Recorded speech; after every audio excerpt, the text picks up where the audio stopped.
Hello and welcome to the New World Review, your source for everything anime and manga. And today we're here to talk some Hunter x Hunter, quite specifically to provide a basic recap for the ongoing Succession War arc. Now, to be perfectly honest with you, this video serves a kind of selfish purpose, because every time I return to the manga after a long break, I find myself almost 100% lost in the events that are currently occurring. There's a critical mass of characters with unique interactions, a ton of abilities to keep in mind, and a very delicate and intricate plot, most of which I've forgotten about by the time I come back to the manga after a hiatus. So I've decided to try and do something about that. And let me say right at the outset, please forgive me with names. Characters in Hunter x Hunter have notoriously, horrendously Romanized names, and the Succession War gives us some of the most obscurely named individuals in the series thus far, so we'll be doing our best with that. But in essence, this video is meant to act as something like a cheat sheet for a very quick recap on what's going down and why. It is not going to go into extreme details, it's just designed for a general understanding. So let's give this a go, eh? And sadly, I think the simplest place to start is right where the 2011 anime left off, with the revelation of the existence of the Dark Continent. This location makes up the large majority of the world, and is home to beings of unfathomable power, two examples of which being the Chimera Ants, who provided an apocalyptic level threat to the human race, as well as Nanika, a mysterious being with what seems to be near limitless abilities. As a result, the existence of this continent has been kept highly secretive from the public, and even the highest ranking individuals in the world with knowledge of it require tremendous resources and permissions to actually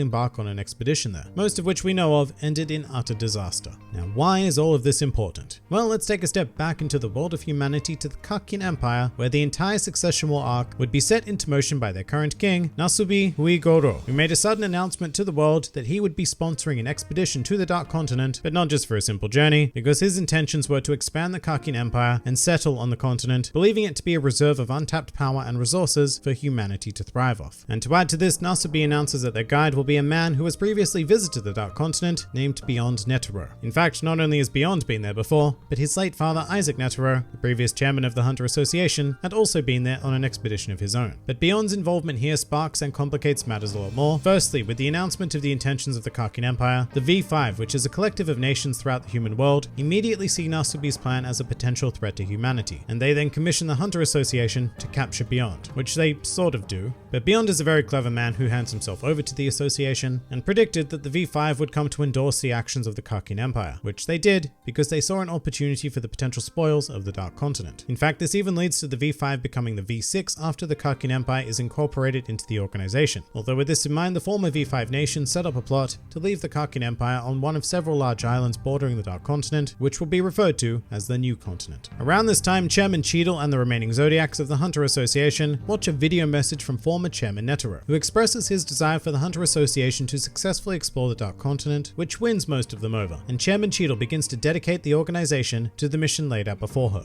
the difficulty of which was designated as Rank A. And to put that into some perspective, the difficulty ranking of the Chimera Ant threat that claimed Netero's life was a B. Switching back to the Kakin Empire now, King Nasubi has constructed a mighty seafaring vessel dubbed the Black Whale 1, which has a capacity of 200,000 people, stretching across 5 absolutely massive decks, that is intended to house the Kakin royal family, a selection of the Empire's civilians, as well as representatives from the Hunter Association and the V6 nations for the duration of the journey. And this is the primary stage that the Succession War arc will play upon. Because in addition to acquiring resources from the Dark Continent to expand his empire, Nasubi has an ulterior motive for the journey, which is to use the Black Whale 1 as the location for an official contest to occur between the 14 legal children of Nasubi to decide who will become the next ruler of the Kakin Empire. And of course, the nature of victory in such a competition is to be the sole survivor of the voyage. Now, here is the most important massive dump of characters we need to remember from here on out. These are the 14 legal princes of the Kakin Empire, legal meaning a child of a recognized queen, of which the Kakin Empire has 8, and princes being a term used universally across genders. So there are a variety of female princes involved in the contest as well. Also, I really hope you like the word prince, because we're going to be using it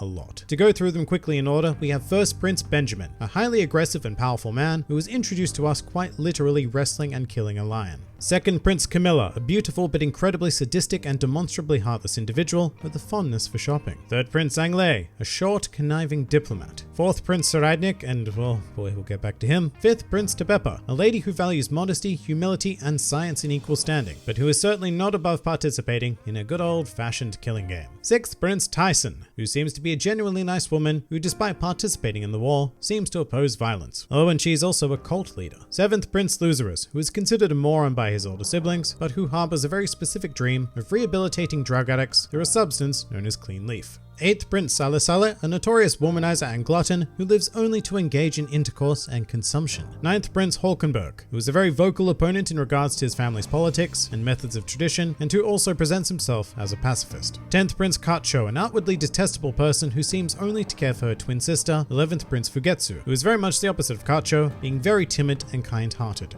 12th Prince Momose, whom we know very little about, except that she would seem to be another of the more level-headed members of the family. 13th Prince Mariam, who is a joyful young lad with a pet hamster. And finally, 14th Prince Wobble, who possesses no defined character traits of any kind because she is a baby. Alright, that's a lot to take in, but the basic premise of the arc is that by the time the Black Whale 1 has reached the new continent, only one of these individuals will remain alive and will be crowned as the successor of the Empire. Now sadly, it's not quite as simple as an all-out deathmatch, because we're dealing with royalty here, and they need to conduct themselves in a more appropriate, discreet manner. For example, during the contest there is no amnesty for princes killing other princes, and strict action would be taken if such an event were discovered and proved. Which leads us to how the princes are expected to actually fight in this war, which is through a more supernatural element to the contest. All princes participating are required to perform the seed urn ceremony, in which they offer a drop of blood into a jar and a fairy emerges, bestowing the prince in question with an egg which is fed to them. These eggs then eventually manifest into what are referred to as a guardian spirit beast, which in actuality are a type of parasitic nen beast designed to protect and assist their respective princes in the contest. However, they do not act like typical nen beasts crafted from experienced users. In fact, at the commencement of the Succession War, the concept of nen was completely foreign to all princes involved, meaning that they are, for the most part, unable to control their nen beasts at will.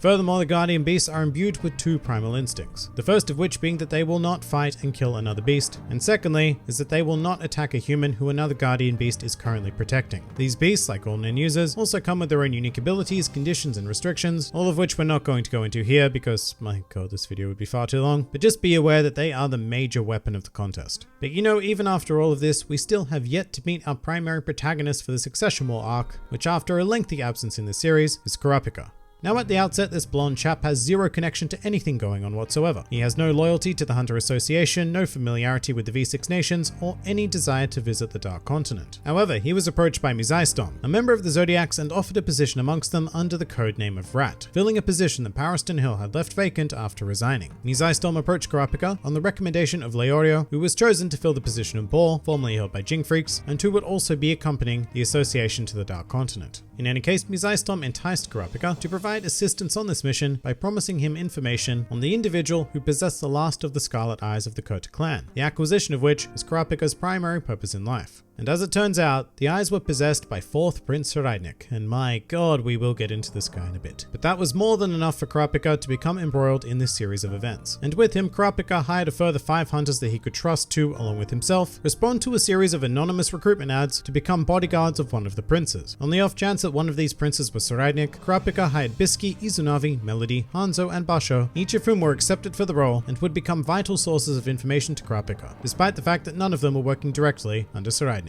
As for Cora Pika himself, despite his analysis that he was applying for an ad from 9th Prince Hulkenberg, he was actually hired by Queen Oito, mother of 14th Prince Wobble, who had structured the ad to make prospective applicants believe she was Hulkenberg. This was because her eventual goal was to have Hulkenberg become king and blackmail him with publicly revealing the secret of the Succession War, which would significantly damage his public image, all in order to ensure the survival of Wobble. This would also be where Cora Pika would first learn of the Succession War and the true nature of the danger that he had involved himself and his associates in. However, in order to attain the Scarlet Eyes from Soraidnik, this was a more than acceptable risk for him. Speaking of, let's finally take some time to examine 4th Prince Soraidnik. To call this man a bloodthirsty sociopath would be a generous understatement. This is a man who takes the utmost pleasure in the practice of human slaughter as well as the collection of body parts, which is why he happens to possess a large number of the Scarlet Eyes sought by Cora Pika. He is also most certainly the top candidate amongst this Succession War as presented to the audience. Soraidnik is a natural genius, and throughout the arc he has been rapidly gaining power at a terrifying rate. To illustrate, once the existence of Nen was made known to him, he managed to master the basic principles in a handful of days. Furthermore, he possesses an incredible incredible quantity of natural aura, and was even able to manifest a second Nen beast without even realizing it. To make matters worse, Saraidnik is also a specialist, making him a particularly dangerous unknown quantity, and has already manifested an ability known as Parallel Future, which in a very convoluted manner allows him to see briefly into the future whilst engaged in Zetsu. This ability is also potentially hinted at being connected to his second manifested Nen beast, as the visions received come from its perspective. But that is pure speculation, because in a state of Zetsu, in theory he should not be able to manifest anything, but he is also a specialist, so Nen rules out the window. But it would seem that every minute this man is left alone, he continues to gain staggering power, making him an incredible threat to everyone and everything aboard the Black Whale 1.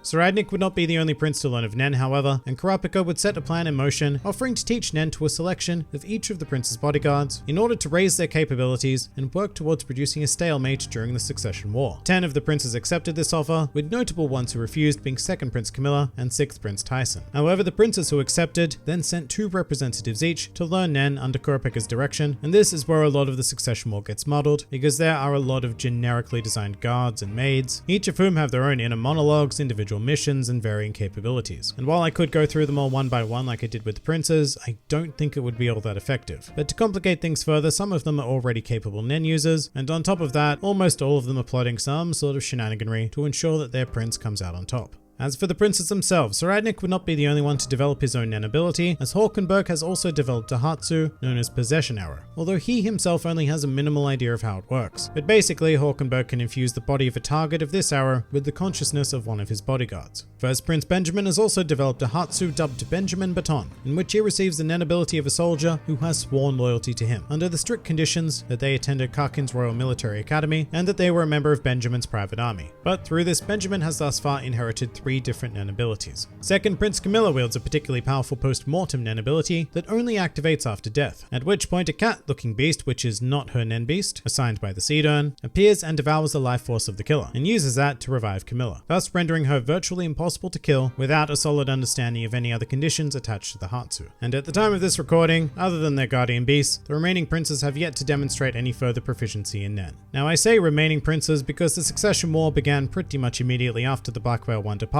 and currently has cost the lives of 3 of the 14 contenders. The first of which was 12th Prince Momose, who was suffocated by what is suspected to be a clone generated by a Nen user. The next victim would be 10th Prince Kacho, who attempted to escape the battlegrounds with 11th Prince Fugetsu, although she discovered that a failsafe was put into place that automatically kills contestants fleeing the war, and while Fugetsu managed to return to the ship safely, Kacho was killed in the process. Although due to the nature of her Nen beast, it has now taken on Kacho's form and remains with Fugetsu. And finally, 8th Prince Sale was assassinated by one of Prince Benjamin's soldiers after his Nen beast was devoured, which currently leaves us with 11 princes actively engaged in the Succession War. Now for some more complications, we aren't even done considering the major players of this arc, because our old favorites, the Phantom Troop, have also made their way aboard the Black Whale 1 with 2 goals in mind. The first of which is to pursue their traditional business of thievery, with their eyes set on the treasures of the Karkin Empire. And the second is to exact revenge on former troop member Hisoka, who after being killed by Crollo in Heaven's Arena, was subsequently revived by his own post-mortem Nen, and went on to kill Shalnark and Kortopi. Now while it should be said that we have had no visual confirmation that Hisoka is actually aboard the ship, Machi did confirm that he was there in order to kill the rest of the troop members. And furthermore, Hisoka even hired Ilumi Zoldyck to join the Phantom Troop and attempt to kill him. The Phantom Troop are also very relevant to keep in mind though, because they have a vendetta against Cora Pika, who killed Uvagin and Pakunoda. So things have the potential to turn into a gigantic mess aboard the ship, to say the least. And that's not even considering characters like Beyond Netero, who seems to be cheerfully biding his time in the custody of the Hunter Association, but it's highly uncertain if he will play a role in this, because with all of the throne wars at hand, we do still need to remember that the ultimate destination here is the Dark Continent, which will likely spawn a brand new arc featuring the remnants of the characters that we have here.